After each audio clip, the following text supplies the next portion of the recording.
c'est Oumi Regina Sambou, présidente de l'Association de la presse culturelle du Sénégal. Quelle sera l'implication des journalistes lors de cette journée mondiale du théâtre? Alors, comme on a l'habitude de le faire en collaboration avec la direction des arts, lors des journées mondiales, que ce soit du théâtre, de la musique, en fait, l'association de la presse culturelle est chargée de choisir parmi les acteurs du théâtre certains à honorer pour le travail qu'ils ont eu à faire dans le domaine. On l'a commencé, je pense, en 2016 ou 2017 avec Tonton Lamine Ndiaye, à qui on avait décerné un certificat de reconnaissance pour tout ce qu'il a fait pour le théâtre. Parce qu'aujourd'hui, quand on parle de théâtre, il y a une certaine confusion qui se fait pour la plupart des gens. Ils confondent, pour eux, théâtre, ce sont les dramatiques ou les films locaux qu'il y a sur nos chaînes, particulièrement la RTS le mardi. Alors que le théâtre, c'est pas ça. Avant, le théâtre, il y avait les théâtres filmés qu'on diffusait sur la RTS les mardis, comme les Pots de Mie, les grandes créations du Théâtre national Daniel Sorano, les 7 courses et tout. Maintenant, on ne voit plus ça. Et au niveau aussi des troupes théâtrales, même s'il y a un dynamisme, il y a un problème de communication et tout ça. Donc, on essaie au mieux de faire en sorte que parmi les groupes que nous avons eu l'occasion de couvrir durant l'année, de faire en sorte de les mettre en avant, de les mettre en valeur. C'est vrai que pour les premiers prix, les premiers certificats de reconnaissance que nous avons décernés, c'est plus à des anciens, des vétérans dans le domaine du théâtre qui aujourd'hui, on l'a vu, se sont totalement reconvertis dans l'audiovisuel parce qu'avec le boom de l'audiovisuel, la production des séries, la plupart des grands comédiens et grandes comédiennes se retrouvent à jouer dans les séries. Il y a celle qui jouait la badienne de Maïmouna dans Dina Maner qui a déjà eu à être honorée, ainsi que d'autres acteurs de théâtre. Mamadou Diop, parce que aussi quand on parle de théâtre, on parle d'autres professions au-delà des comédiens.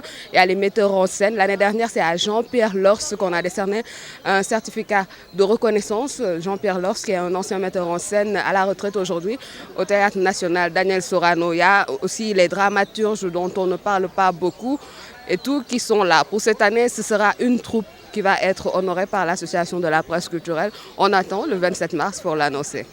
De manière générale, aujourd'hui, quelle lecture faites-vous de l'environnement cinématographique sénégalais? Et vous, en tant que journaliste, quel est le rôle que vous devez jouer par rapport à ça?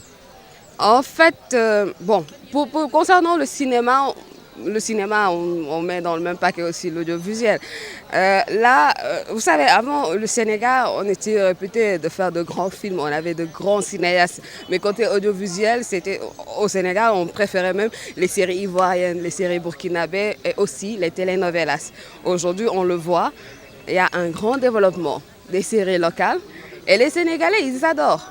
Que ça plaise, qu'on puisse dire que c'est contre nos valeurs ou que peu importe les polémiques qu'il y a autour, mais on voit que ce que produisent les jeunes Sénégalais sont appréciés par le public sénégalais. Ça n'a rien à voir avec le cinéma qui demande beaucoup de moyens, mais l'audiovisuel, c'est des trucs qui, avec les quelques caméras et tout, les gens arrivent à vraiment faire des miracles et tout.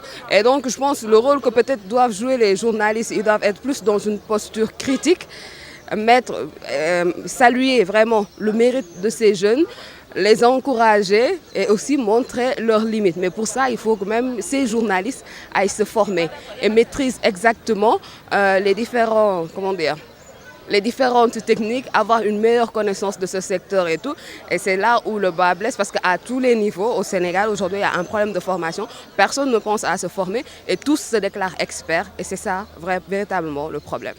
Quelles sont les solutions qu'il faut préconiser dans ce sens pour répondre un peu à ce gap-là?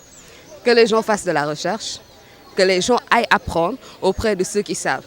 Et qu'ils ne soient pas... qu'ils mettent leur ego de côté. Parce que je trouve que tous, en ce moment, dans le secteur, que ce soit du journalisme, de l'audiovisuel et tout, on doit tout apprendre. Et tout. On doit aussi apprendre de nos erreurs. Donc, on doit être humble. On doit aussi faire plus attention à nos réactions, à nos critiques et tout. Et je pense qu'on doit être ouvert aussi pour accepter les critiques. C'est ça qui peut faire avancer les choses. Et c'est pas par hasard, la plupart, quand on voit ceux qui font des productions, qui bougent, qui font bouger les lignes, c'est ceux qui sont plus ouverts aux critiques.